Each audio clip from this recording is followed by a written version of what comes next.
அனைவருக்கும் வணக்கம். 2ஆம் ஆண்டு பிஏ, பிஎஸ்சி, பிகாம் படிக்கும் மாணவர்களுக்கான பகுதி 1 தமிழ் பாடத்தை நம்ம பார்த்துட்ருக்குறோம்.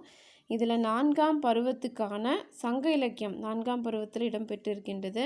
அதில் நற்றிணை முதலாவதாக இடம்பெற்றுள்ளது. அந்த நற்றிணையில் உள்ள முதல் பாடல் உங்களுக்கு நெய்தல் திணை பாடலாக இருக்கின்றது. அதனுடைய ஆசிரியர் பிசிராந்தையார். அந்த பாட்டினுடைய பொருளை தான் இப்போ நம்ம பார்க்க போகிறோம். இது சங்க இலக்கிய பாட்டு. நம்ம முதல்ல எல்லாம் படித்தது முதல் பருவத்தில் புது கவிதைகள் படிச்சிருக்கோம். 2ஆம் பருவத்தில் நம்ம 17 கீழ்கணக்கு நூல்கள், பக்தி இலக்கியம் எல்லாம் படிச்சிருக்கோம். 3ஆம் பருவத்தில் காப்பியங்கள் எல்லாம் படிச்சிருந்தோம்ல. இது சங்க இலக்கியம். இந்த சங்க இலக்கியம் அப்படின்னாலே 8 தொகை 10 பாட்டு.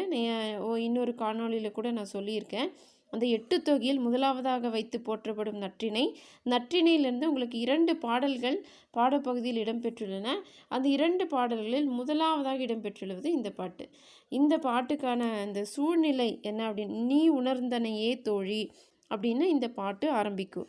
இதுக்கான சூழல் என்ன அப்படின்னு கேட்டால், தலைவியும் தோழியும் பேசிக்கொள்கிறார்கள். தலைவிக்கு என்னென்னா, தலைவன் களவு வாழ்க்கை வாழ்ந்து கொண்டிருப்பவர்கள். தலைவன் எப்பவுமே தலைவி பார்த்துட்டு போயிடுறா. அவளை திருமணம் செய்து கொள்ளவே இல்லை. வரைதல் அப்படின்னா மனம் செய்து கொள்ளுதல், திருமணம் செய்து கொள்ளுதல். அப்போ அவன் திருமணம் செய்து கொள்வானா இல்லையா அப்படிங்கிற ஒரு சந்தேகம் தலைவிக்கு இருக்கின்றது. அதை தோழி தலைவிக்கிட்ட சொல்கிறா. இப்போ ஒரு நிகழ்ச்சி நடந்திருக்கின்றது. அவள் இப்போ அந்த அந்த தலைவி இருக்கின்ற இடத்தை சுற்றி என்னமோ நடக்குது. அது என்ன நடக்குதுங்கிறது இந்த பாட்டில் பார்க்குறோம். இப்போ இதெல்லாம் பார்த்ததுக்கப்புறம் உனக்கு இப்போ தெரிஞ்சிருச்சுல்ல, நீ உணர்ந்தனை இல்லை, நீ உணர்ந்து விட்டாய் அல்லவா, நீ உணர்ந்தனையே தோழி அப்படின்னு தோழி தலைவியை பார்த்து ஆரம்பிக்கிறார். திணை நெய்தல் திணை, நல்லா ஞாபகம் வச்சுக்கோங்க. நெய்தல் திணை. கூற்று என்ன? தோழி தலைவிக்கு வரைவு மலிந்து உரைத்தது அப்படிமா. திருமணம் சீக்கிரம் நடக்க போகுது அப்படின்னு தோழி தலைவிகிட்ட சொல்கிறார். அது எப்படி பாட்டு ஆரம்பிக்குது பாருங்க. நீ உணர்ந்தனையே தோழி வீ உக புன்னை பூத்த நிழல் உயர்கரை பாடு இமிழ் பனி கடல் துழையி பெடையோடு உடங்கு இறை தேரும் தடந்தாள் நாரை ஐய சிறுகண் செங்கடை சிறுமீன் மேற்கு உயர் சினையின் மிசை குடம்பை தாய்ப்பயிர் பிள்ளை வாய்ப்படச் சொரியும் காணலம் படப்பை ஆனா வன்மகிழ் பெருநல் ஈகை நம் சிறு குடி பொலிய புல்லுயிர் கொட்பின் வல்லுயிர் மணித்தார் கடுமா பூண்ட நெடுந்தேர் நெடுநீர் சேர்ப்பன் பகல் இவன் வரவே அப்படின்னு அந்த பாட்டு சொல்லுது. ஏன்னா சில நிகழ்ச்சிகளை, அந்த நெய்தல் நிலத்தில் நடக்கின்ற சில நிகழ்ச்சிகளை இங்கே அப்படியே நமக்கு படம் பிடித்து காட்டுறாங்க. எப்படின்னு பார்த்தா, ஒரு கடற்கரை ஓரம் நல்லா பாடு இமிழ் பனி கடல் அப்படிம்பாங்க, நல்லா அலைகள் ஒலிக்கின்ற அந்த கடற்கரை ஓரம் புன்னை மரங்கள் நிறைய இருக்கின்றது. அந்த புன்னை மரங்களில் நிறைய பூ பூத்திருக்கின்றது. பூத்து அந்த பூ எல்லாமே கீழே உதிர்ந்திருக்கின்றது. அப்படிப்பட்ட இடம். அந்த புன்னை நல்ல நிழல் தருகின்ற அந்த புன்னை மரம். அந்த புன்னை மரத்தில் மேலே நாரை ஒன்று கூடு கட்டி இருக்கு. அந்த ஆண் நாரை இருக்கின்றது, பெண் நாரை இருக்கின்றது.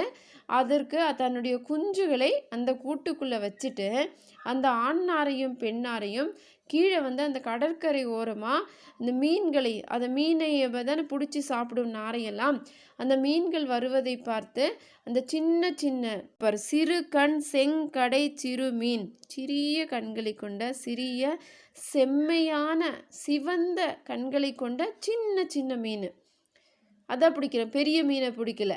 இந்த நாரை என்ன பண்ணுது? சின்ன சிவந்த கண்களை கொண்ட சிறு மீன்களை அதை மட்டும் பிடிச்சி தேடுது. எது? ஆண் நாரையும் பெண் நாரையும். எதுக்காக சின்ன மீன்கள் எல்லாம் பிடிக்குது? தன்னுடைய குஞ்சுகள் எல்லாம் கூட்டுக்குள்ளே பசியோடு இருக்கின்றது. அந்த சின்ன மீனை எடுத்துகிட்டு போய் அந்த குஞ்சுகளுக்கு ஊட்டி விடுகின்றன அந்த நாரைகள். அதான் சொல்கிறாங்க. அந்த பாட்டை பாருங்கள். நீ உணர்ந்தனையே தோழி வீ உக புன்னை பூத்த நிழல் உயர்கரை. வீ உகன மலர்கள் எல்லாம் உதிர்ந்திருக்கின்றன. புன்னை மலர்கள் பூத்திருக்கின்றது. அழகான இனிமையான நிழல் தருகின்ற உயர்ந்த கரை, பெரிய நீளமான கரை.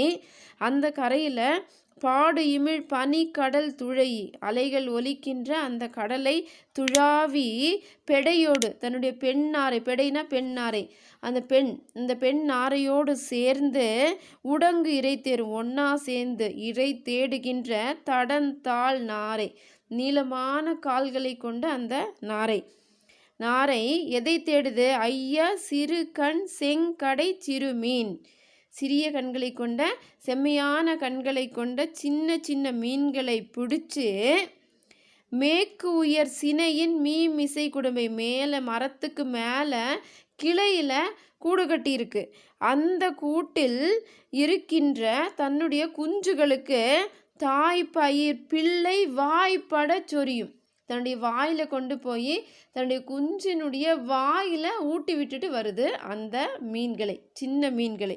அப்படிப்பட்ட படைப்பு எப்படி நம்மளுடைய நெய்தல் நிலம், சரியா? நம்மளுடைய அந்த நெய்தல் நிலத்தில் ஆனா வன்மகிழ் பெருநல் ஈகை நம் சிறு குடி பொலிய, இப்படிப்பட்ட நிலம், அந்த நிலத்தை காட்டுறாங்க.